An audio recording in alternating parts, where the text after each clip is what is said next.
Welcome to All in All. Today, we're not just scratching the surface. Nope. We're embarking on a really comprehensive deep dive into a true cultural phenomenon, the Beatles. That's right. And now, many of you probably know the broad strokes of their story, right? But our aim today is different. We want to peel back the layers, maybe uncover some surprising insights, and really explore exactly why they remain such an enduring, relevant force in music and culture even now.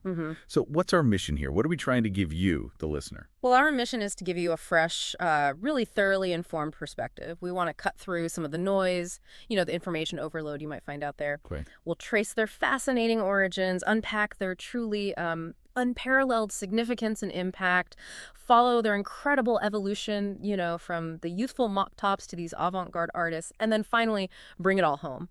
Talk about their profound practical relevance in today's world. That's good. By the end, hopefully you'll have a much deeper understanding of a band whose influence, well, it truly reshaped modern society. Okay, let's do it.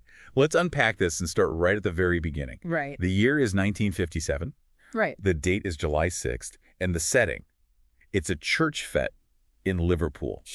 Can you picture this? A 16-year-old John Lennon is up on stage playing with his skiffle group, the Quarrymen. Skiffle, yeah, that was huge back then. Exactly. For those maybe not familiar, skiffle was this popular kind of DIY folk music genre in 1950s Britain, often played with acoustic guitars, banjos, even like washboards or P-chest basses, really basic stuff. Very grassroots. It was a perfect entry point for young, aspiring musicians like Lennon.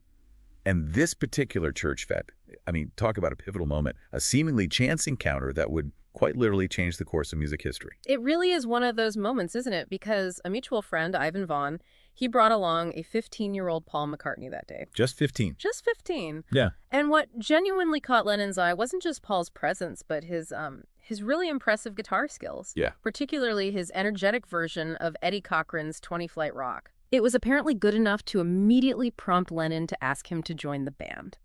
Right there. Incredible.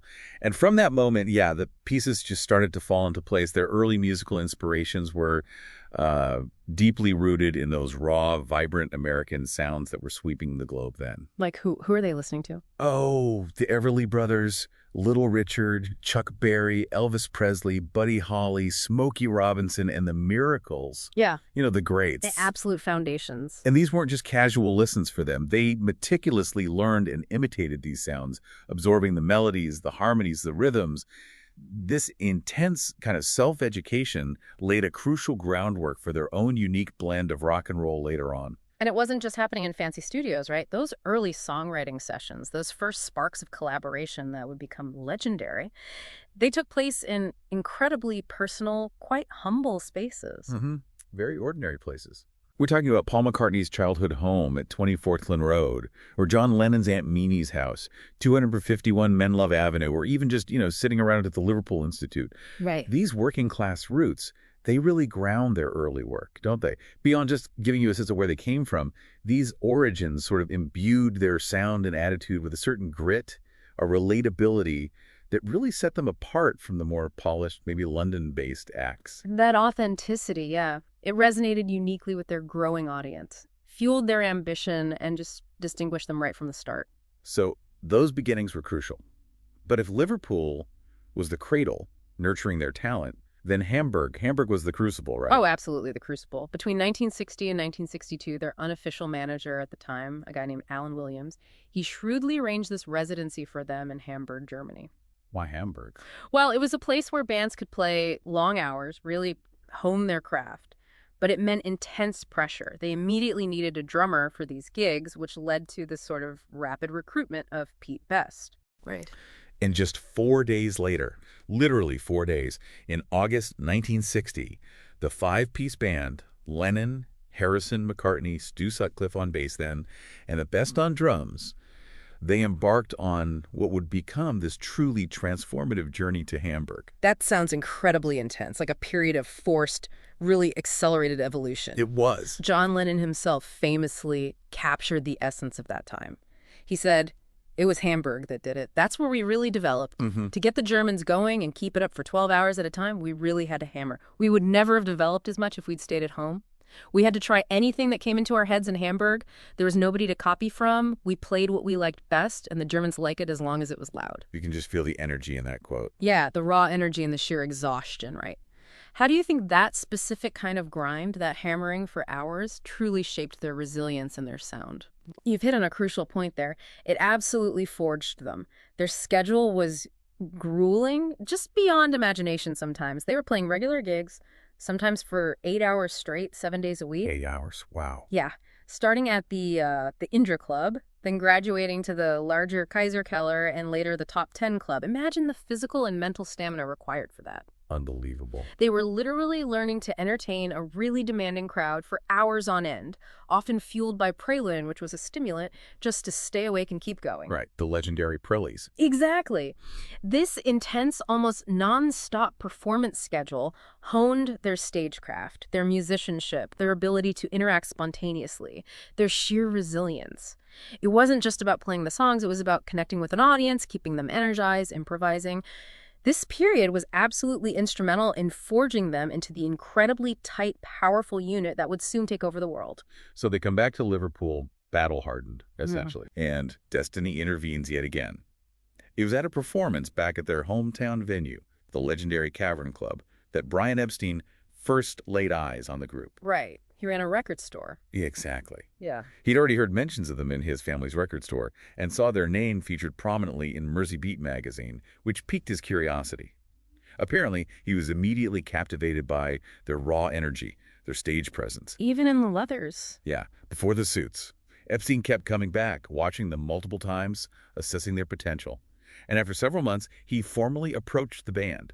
January 1962, a landmark 5-year management contract was signed. That was it. This was the moment the stage was truly set for their national and pretty soon international breakthrough. And breakthrough they absolutely did. By 1963, the Beatles weren't just successful, they basically initiated what many consider the original golden age of British rock and roll. A golden age, yeah. They achieved something really remarkable. They reversed that long-standing tradition of British acts just imitating American ones. For the first half of '63, they even usurped American acts like Roy Orbison, becoming the headline performers on joint UK tours. That was completely unprecedented for a British band back then. A total shift in the power dynamic. Definitely. It marked a definitive shift in the global musical landscape. And their early success, it was a game changer, way beyond just their own careers. It wasn't just that more bands emerged, it literally opened the floodgates for countless other Liverpool groups to get national recognition. The Mersey Beat sound. Exactly. Suddenly, these London-based record companies, which had previously, dismissed anything north of Watford as musically irrelevant. Pretty much, yeah. Yeah, they were sending scouts up to these dingy Liverpool clubs, desperately seeking the next big thing. It fundamentally reshaped the geography of British music talent. It led to this dramatic shift where British acts, led by the Beatles, just unequivocally dominated the charts in 1963, often at the expense of American artists. It was a true changing of the guard, a genuine cultural revolution, musically speaking. And it wasn't just musical, was it? It was a socio-cultural shift, too. Yeah, absolutely. Prior to '62, most successful British bands were predominantly middle class, maybe a bit older, based in London, often performing more polished, conservative pop. Right. The Beatles, on the other hand, were young, working-class lads from the industrial north. Their early music, initially influenced by American rock and roll and even some Irish-Scottish folk, quickly evolved to directly reflect working-class teenage life in industrial Britain. How so? Well, their lyrics started to capture the subtle nuances, the relatable struggles of daily life for ordinary teenagers. They moved beyond just aspirational romance to songs that spoke to shared experiences, giving a voice to a demographic that hadn't really been so clearly or authentically represented on pop radio before. That relatability was a massive factor in their rapid rise. That geographical and class distinction is genuinely fascinating. It's so clear they weren't just a band. They were, like you said, both a mirror reflecting societal changes and this powerful force shaping them. Mm-hmm. So let's talk about their incredible evolutionary journey then. Yeah. How did their music and their whole identity shift from those early Mop Top days to the, avant-garde experimental artists they ultimately became?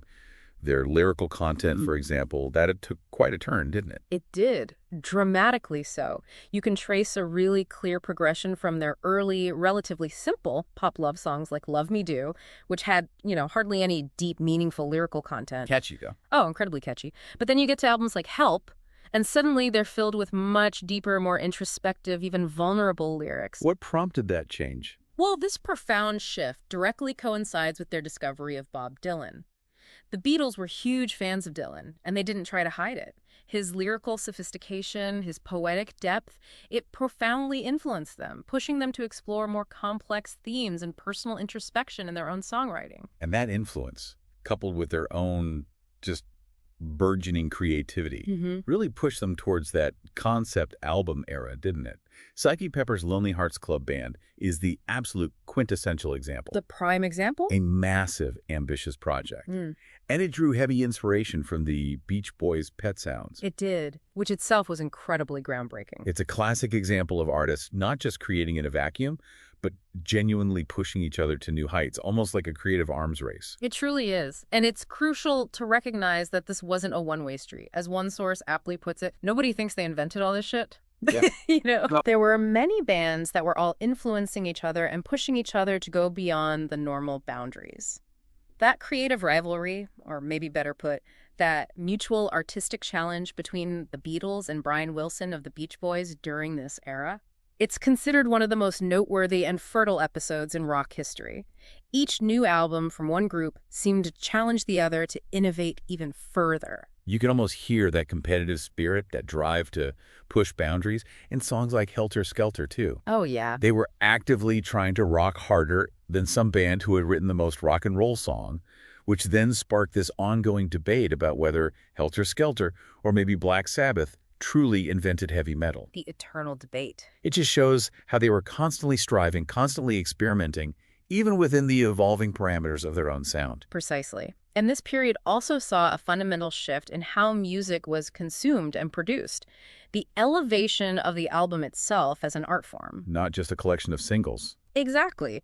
A Hard Day's Night in '64 was groundbreaking in that sense, the first pop act since Buddy Holly to release an entire album of just original compositions, no covers. That's huge. But then Rubber Soul in 1965, that's truly described as the first serious effort by a rock and roll act to produce an LP as an artistic statement. It's credited with basically turning pop music into high art. How so? By demonstrating that an album could be a cohesive, unified artistic vision demanding to be listened to as a whole, like classical music or fine art. This led to a widespread industry shift away from just singles towards full albums without filler tracks. It fundamentally changed how musicians approached their craft. That's a huge enduring legacy right there. And beyond just the album format, their genre expansion was just immense. Unbelievable range. They kicked off the British Invasion and Mersey Beat, obviously, but then they went on to lead psychedelic rock in the UK, even pioneered art rock, which directly influenced the entire progressive rock movement. Yeah, you hear echoes everywhere. And if you listen closely to individual songs across their discography, you can hear them dabbling with incredible skill in Baroque pop, sunshine pop, even early tape music. It's like they couldn't be contained by any single musical box. And their lyrical evolution paralleled this musical expansion with remarkable depth. While their initial songs were characterized by, overtly positive emotion, lots of tunes about the joys of new romantic relationships. Yeah. Exactly. But there was a noticeable shift after Help towards a more psychologically distant and melancholic tone. Their songs started looking back to happier times, hinting at a growing introspection, a more nuanced understanding of human emotion. And as they matured, their lyrics just became more complex and intellectual over time, moving beyond purely personal experiences. We start to hear songs written more often about other people, almost like little narrative stories. Like vignettes, yeah. Like the poignant She's Leaving Home or the socially observant Lady Madonna. Right. And that intellectual curiosity, combined with their embrace of the counterculture, led them to explore the darker parts of the human psyche. Themes of narcissism and greed started appearing in tracks like the epic A Day in the Life, the psychologically intense She Said, the biting satire of Piggies, and the darkly humorous Maxwell's Silver Hammer. A long way from Love Me Do. A very long way. This was a significant departure from their earlier optimism. George Harrison's Within You, Without You stands out particularly during this period, with its complex lyrics hinting at LSD-inspired higher consciousness and a profound spiritual awareness that was deeply personal yet felt universal. And their public image transformed just as dramatically as their music. Remember those iconic early mop-top haircuts? Can't forget them. That was their initial brand, symbolizing youthful exuberance. But later, they made the bold decision to grow mustaches, longer hair, which defied pop convention by implying maturation and artistry over youthfulness. It was a statement. It wasn't just a style choice, it was deliberate. Yeah. And it actually caused confusion for some of their young fans who were used to their clean-cut image. It certainly did. A Daily Mail writer even complained that after emerging as heroes of a social revolution in '63 and the boys whom everybody could identify with, the Beatles had become, quote, austere and exclusive. It was a commentary on their evolving persona. Interesting. Though, ironically, the early haircuts had signaled a certain androgyny that made male sexuality seem less threatening to teenage girls, while their presentable suits appeared less sleazy than maybe Elvis Presley to middle-class white audiences, allowing them to appeal to a broader demographic initially. And that image resonated globally, even as a form of quiet rebellion. You mentioned the Soviet Union. Right. In the Brezhnev-era Soviet Union, young people mimicking the Beatles' hairstyle were pejoratively called Harrys by their elders. They were even arrested and forced to have their hair cut in police stations. It shows the power of that image. Absolutely. And their influence extended directly to American male appearance, too, where the traditional crew cuts or neatly combed back hair was largely replaced by a widespread preference for longer, more liberated hairstyles. Their clothing evolution was equally impactful and widely imitated. From their early Pierre Cardin suits and those Cuban-heeled Beatle boots' immediate fashion statements, they moved to embracing the vibrant Carnaby Street mod fashions. Very sharp.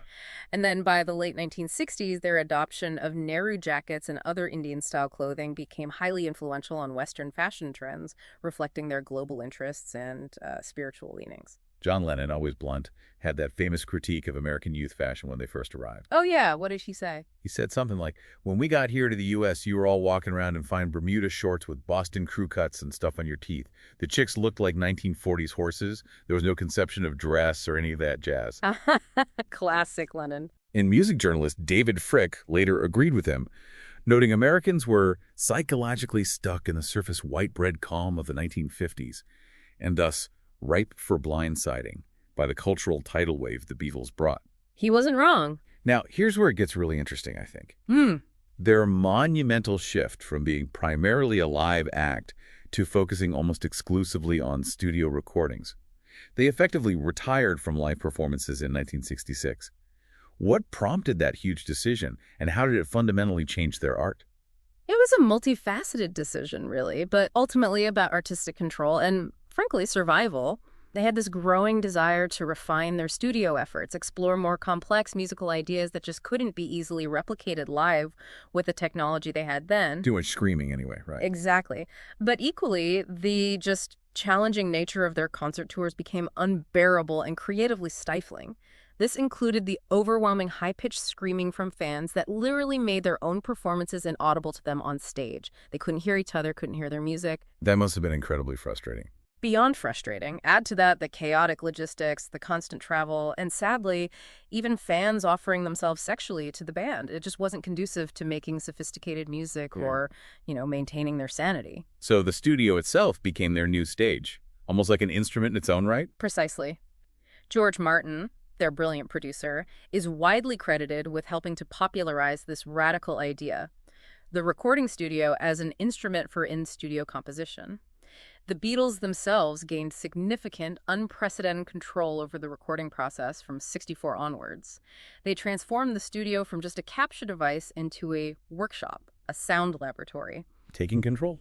This completely reversed the strict, often stifling hierarchy that had long been in place at EMI, where the producer dictated pretty much everything. And their innovations in the studio were truly groundbreaking, weren't they? Stuff we take for granted now? Absolutely foundational to modern recording. Take automatic double tracking, or ADT. This was George Martin's ingenious solution to the tedious process of physically re-recording vocal tracks to get a fuller sound. How did it work? It essentially used a second tape machine to create an instant, slightly delayed copy of the original signal, gave vocals and instruments this thicker, almost ethereal quality without needing multiple identical takes. It was first used widely and prominently on Revolver and Sgt. Pepper for vocals, and lead guitar, think Here, There, and Everywhere, or Eleanor Rigby, still widely used today in various forms. Amazing. And they pioneered early forms of sampling, too. Oh, yeah. On Yellow Submarine, for instance, they took a pre-recorded Sousa March brass band solo, physically cut the magnetic tape into small segments, and then rearranged them to form this new kind of surreal brass section. Literally cutting and pasting sound. Literally. And a similar, even more complex technique was used on Being for the Benefit of Mr. Kite. Steam organ samples were apparently thrown in the air, meaning the cut tape pieces were randomly assembled, and then spliced together to create that chaotic, authentic circus atmosphere. Pure analog collage. That's incredible creativity. And then there's Ken Townsend's multi-track synchronization technique. That sounds revolutionary. It was. Nothing short of it. On a day in the life, he ingeniously synchronized two 4-track machines to create extra tracks for the orchestra. This was effectively a form of pilotone, a system usually used in film production for precise audio-visual alignment. How did he adapt it for music? In the studio, Townsend adapted this by recording a high-frequency control tone on one track of each machine. This allowed engineers to precisely align the tapes by literally marking the tape with a wax pencil to match the tone's peaks on an oscilloscope. It provided an unprecedented level of synchronization for multi-track recording at the time, allowing for incredibly complex arrangements like that orchestral swell. Wow. Just brilliant innovation. All these innovations really set the stage for their final act as a band, even as those internal tensions were growing, nearing their breaking point.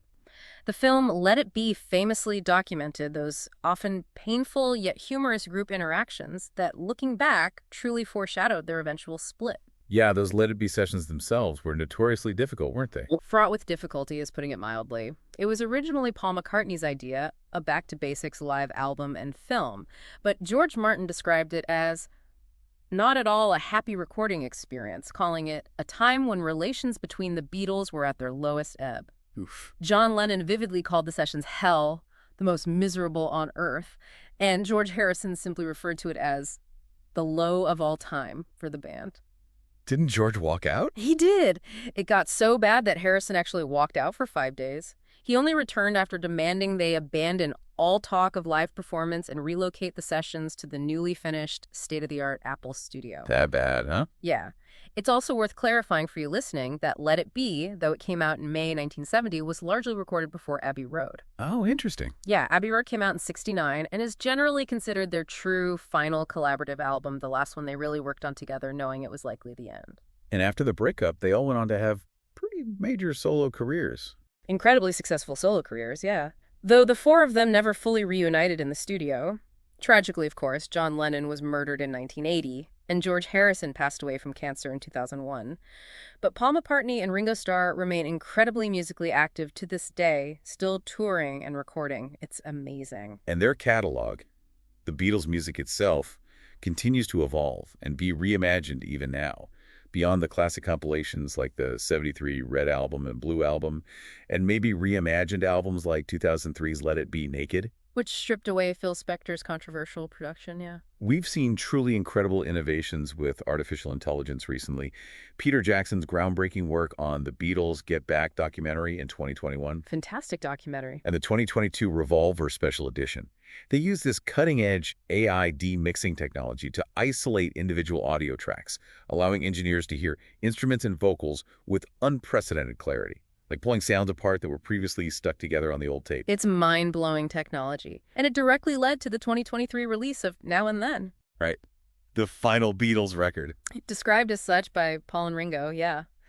AI was used to extract John Lennon's voice with astonishing clarity from an old, quite noisy demo tape from the late 70s. This allowed the remaining members to finally complete the song decades later. Its historical significance is immense. It became the first artificial intelligence-assisted track to be nominated for a Grammy Award and the first to win. Wow. Which, opens up fascinating debates about the future of AI and music creation, the ethics of posthumous releases, and how technology is constantly reshaping our relationship with artistic legacy. That truly raises a huge question about how we'll interact with music and artists in the future. But it's also a powerful testament to their enduring relevance that their work is still pushing technological and ethical boundaries today. Absolutely. So now that we've covered their incredible journey, what does this all mean?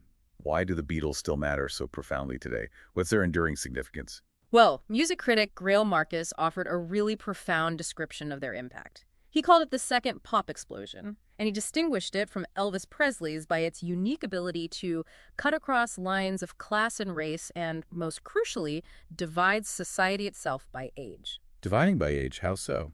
He argued that this phenomenon affected the surface of daily life, walk, talk, dress, symbolism, heroes, family affairs, with such force that deep and substantive changes in the way large numbers of people think and act take place. It wasn't just about the music, it was a whole societal reorientation, creating a distinct youth culture. That's a truly powerful statement about their reach. Yeah.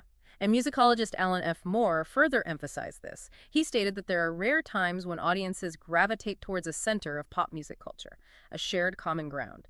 And in the early to mid-1960s, almost everyone, irrespective of age, class, or cultural background, listened to the Beatles. They just transcended demographics, becoming a universal language. Everyone knew them. Pretty much.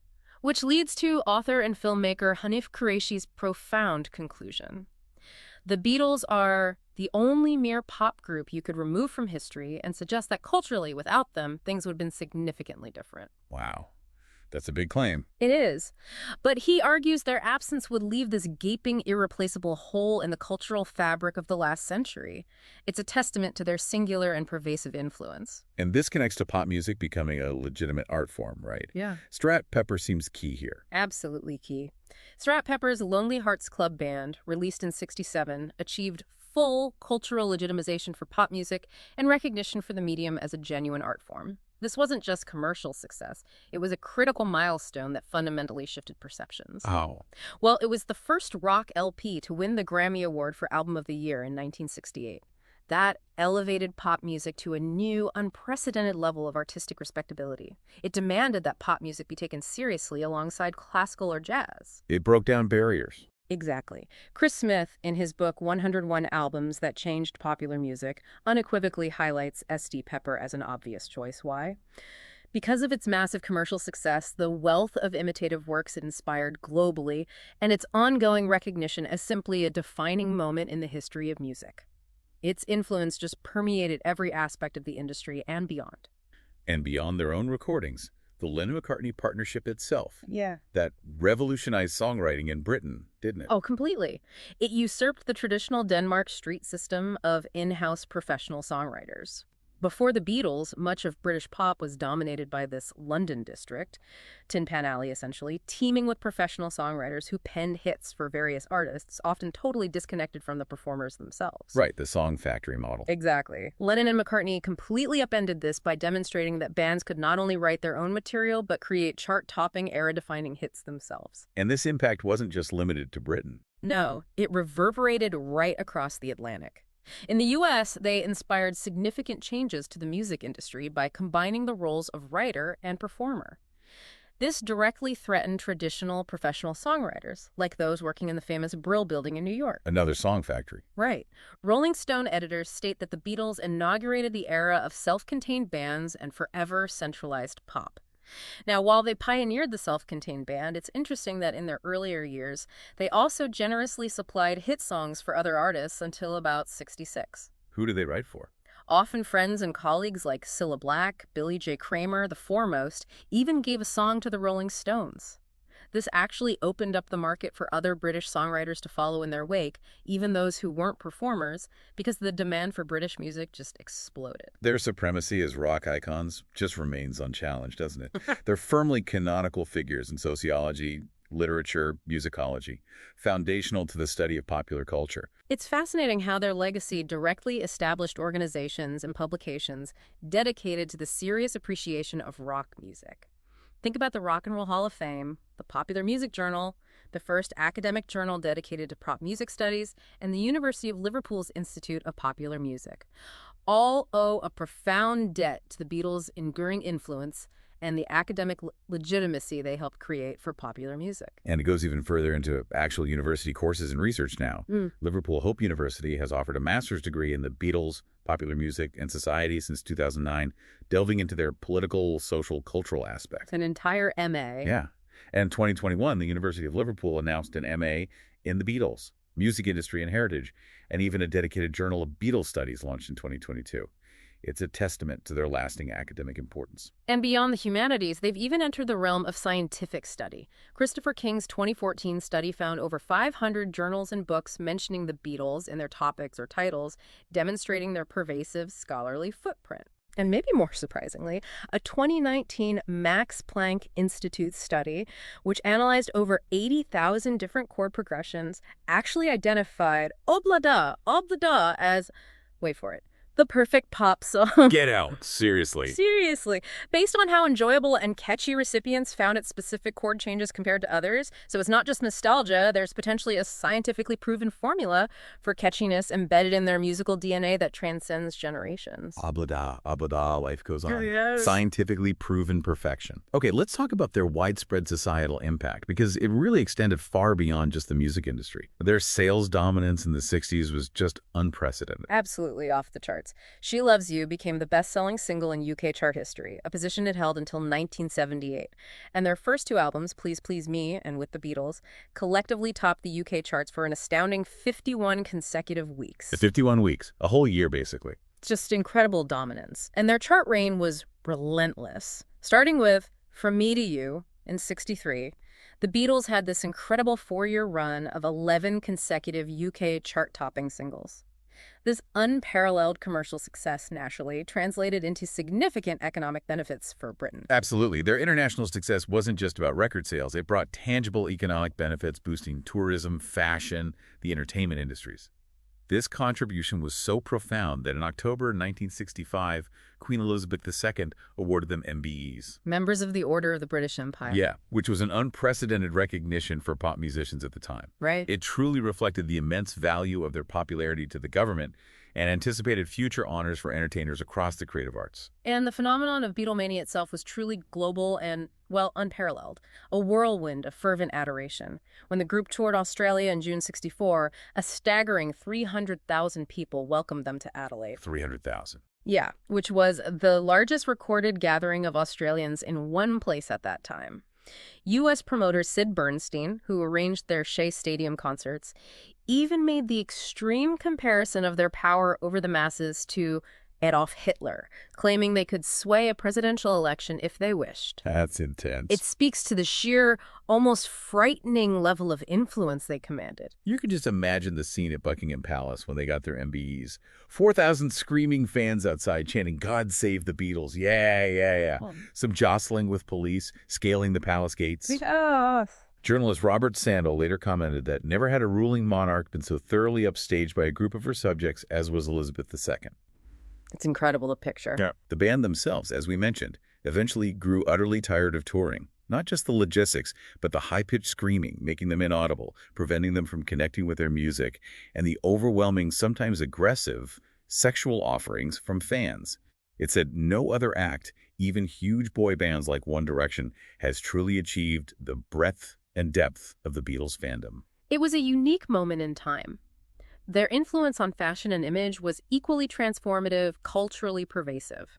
Those mop-top haircuts, for instance, signaled a certain youthful, almost innocent androgyny that, maybe ironically, made male sexuality less threatening to teenage girls. Interesting take. While their presentable suits appeared less sleazy than Elvis's gyrating image to, say, middle-class white audiences, this careful balance let them appeal to a broad, diverse audience right from the start. And this rebellious hair length even had political repercussions far beyond Western fashion. You mentioned the Soviet Union. Right, where mimicking their hairstyle was considered highly rebellious, young people called Harrys arrested forced haircuts.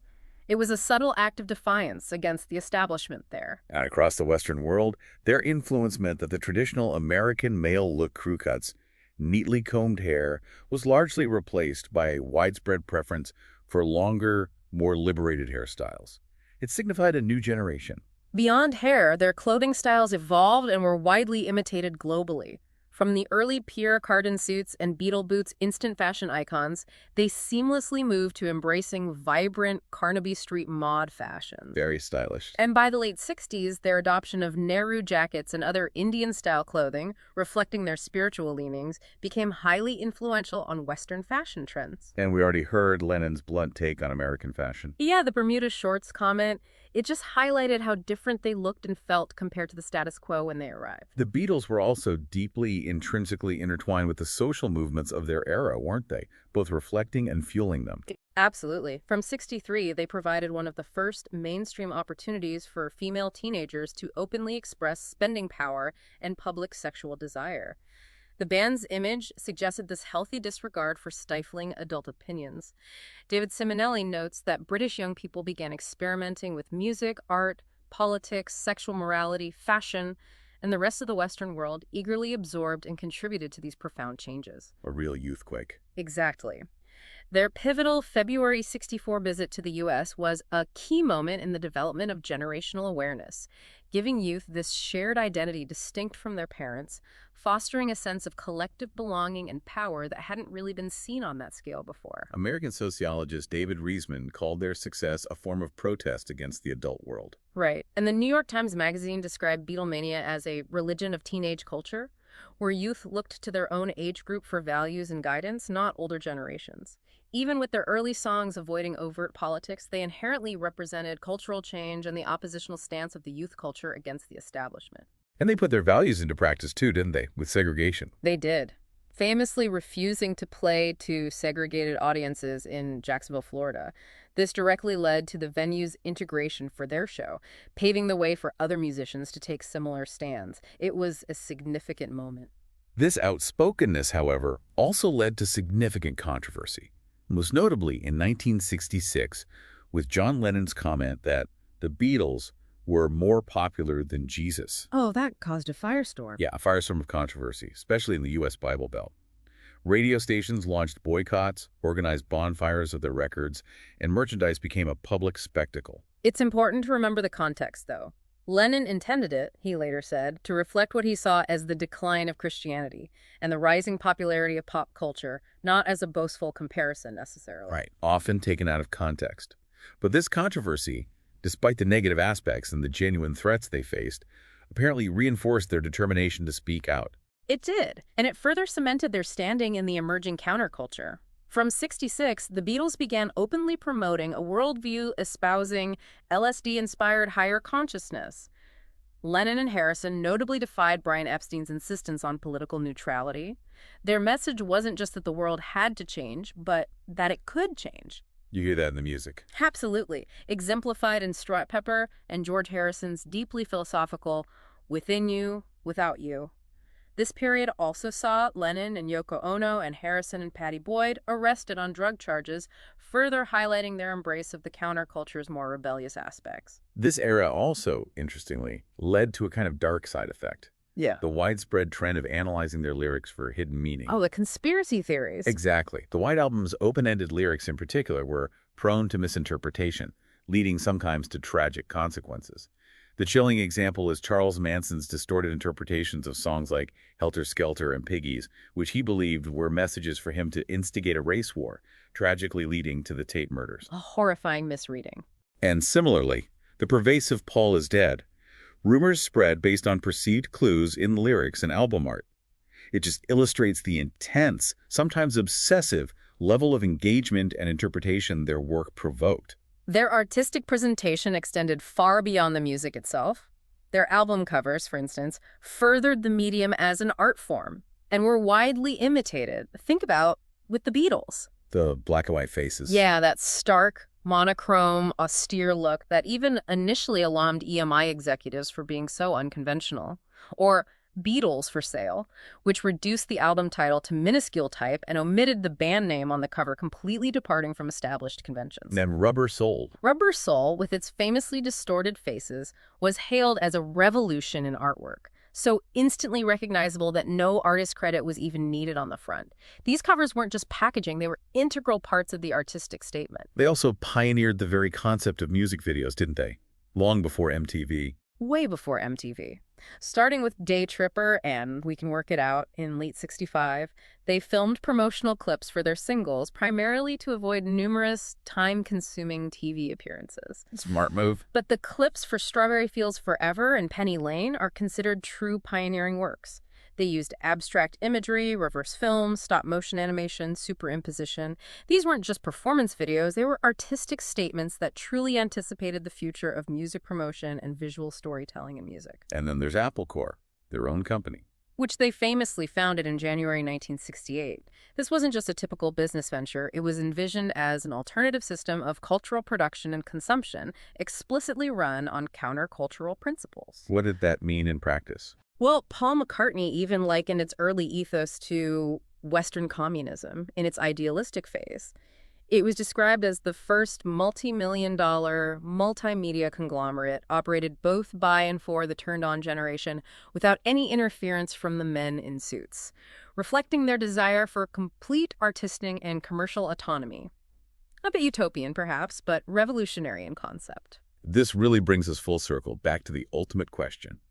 Why are the Beatles still so incredibly popular today when so many other equally popular bands from their era have, well, faded into history, often becoming footnotes for only the most dedicated music historians? It's a profound question, isn't it? I mean, Paul McCartney continues to be one of the top-selling live acts in the world. Bands are constantly covering their songs, from garage bands to global superstars like Beyoncé just recently. Right. There's a certain cultural osmosis at play. People know them even if they haven't listened to full albums, maybe through parents, TV commercials, movie soundtracks, Yeah. even despite persistent licensing issues that historically kept their music off many radio stations and compilations. But what is it about the music itself? I think what truly sets them apart is that their sound became more experimental, bold, and original as you listen to their albums in order. But crucially, their songs always stayed super catchy and accessible, even when political, spiritual, and surreal elements were becoming more prominent. That ability to combine artistic adventurousness with universal accessibility is genuinely unique. And they're still cited as a major influence. Oh, massively. They are, remarkably, the most frequently cited artist influence in the AllMusic database, influencing something like 1,230 out of 2,000 artists studied in one survey. Wow. Can you hear that direct influence in modern artists? Definitely. Think of Tame Impala, their 2010-2012 era work has a definite Revolver vibe, and they even use similar equipment like Rickenbacker guitars and Hofner basses. The Lemon Twigs also create music that wouldn't feel out of place on Abbey Road because of its shifting key changes and layered musical flavors. Frank Ocean's White Ferrari from 2016 carries a clear, tender echo of their acoustic and melodic sensibilities. And as you mentioned, Beyoncé covering Blackbird in 2024 just demonstrates their continued reach and relevance across genres and generations. And this broad influence also extends to the very idea of a pop musician having a social conscience, right? Yeah, that's argued. While there's ongoing debate, it's often said that the Beatles, along with Bob Dylan, largely normalized the idea that pop musicians could have a social conscience. This potentially impacted artists like Marvin Gaye, who initially faced resistance from Motown for his socially conscious material. Michael Jackson, too, was profoundly influenced by their genre-bending approach and meticulous studio techniques. So beyond the professional sphere, the Beatles have this incredibly profound and personal impact on individual listeners, too. Hugely personal. Online fan communities, for example, allow people to share emotions and experiences related to the music. This fosters a strong bond and a common vision of life among fans, making their music a kind of leitmotif or recurring theme in their lives. Like a soundtrack to their lives. Exactly. This creates what sociologists call imagined communities. Even if most members never meet face-to-face, they share this collective mission to keep the musical tradition alive, to share its impact.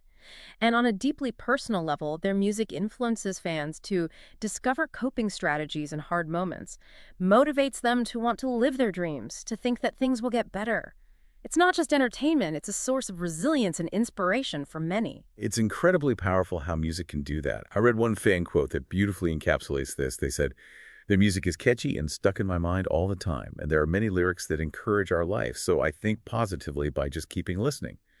I used to be negative, but their songs help me a lot to be more confident." That's amazing. It speaks directly to how the music and lyrics can instill inner peace, balance, calm, tranquility, and actively help develop new coping strategies for life's challenges. It also helps fans develop a positive mindset to accept themselves as they are and learn to be freer and to recognize and express their feelings.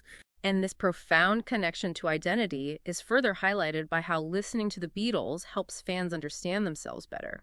It fosters better self-knowledge and an evolution regarding their definition as people. This really ties into something called self-categorization theory, doesn't it? Where fans transition from a personal to a social identity, internalizing the values promoted by the Beatles as part of their own self-concept. Exactly. And the analogies fans use to describe the band and their own identity are truly compelling and illustrative of this deep connection. Analogies. Like what? Well, for instance, when asked in one study to compare the band to plants, many fans chose the sunflower, Sunflower. Why? representing optimism, positivity, the ability to face challenges, much like the iconic song Here Comes the Sun. Others chose the rose, symbolizing eternal love, romance, fidelity, or the daisy for simple but impactful messages. Interesting choices. Some even chose the cactus or chestnut, indicating resilience and adaptability, reflecting how the Beatles' music has withstood all the changes in the music industry over time, enduring through shifting trends. And climbing plants, symbolizing overcoming challenges to reveal a profound essence, showed how the band transitioned from being an innocent boy band to a more meaningful, analytic, and philosophic band. Wow, that's quite deep. What about musical instruments? The bass or acoustic guitar was a common choice, directly symbolizing Paul McCartney's enduring influence, an instrument seen as exuding harmony, calm, being classic, versatile, something that never truly gets old. These analogies really show the deep personal connection, sophisticated understanding fans have of the band's character and how it relates to their own identity. So ultimately, the Beatles offered and clearly continue to offer these timeless life lessons, but distilled into catchy, accessible songs. Exactly. They aren't just lyrics. They feel like universal truths for so many people. It's those simple yet profound takeaways that resonate so deeply across generations, isn't it? Things like, love is all you need. Classic. Life is very short, and there's no time for fussing and fighting, my friend. Wise words. Money can't buy me love. Still true? I get by with a little help from my friends. And of course, give peace a chance. These aren't just song titles. They're enduring philosophies woven into the fabric of our culture. Absolutely. The Beatles were not just a band. They were a mirror reflecting and a powerful force shaping the tumultuous yet transformative spirit of their era. And their echoes, well, they continue to resonate in unexpected ways, pushing technological boundaries even now with AI. They truly transcended mere music, becoming this vital, ongoing part of our collective consciousness, reminding us that true artistry and human connection endure beyond any single moment in time. Thanks for listening to All in All.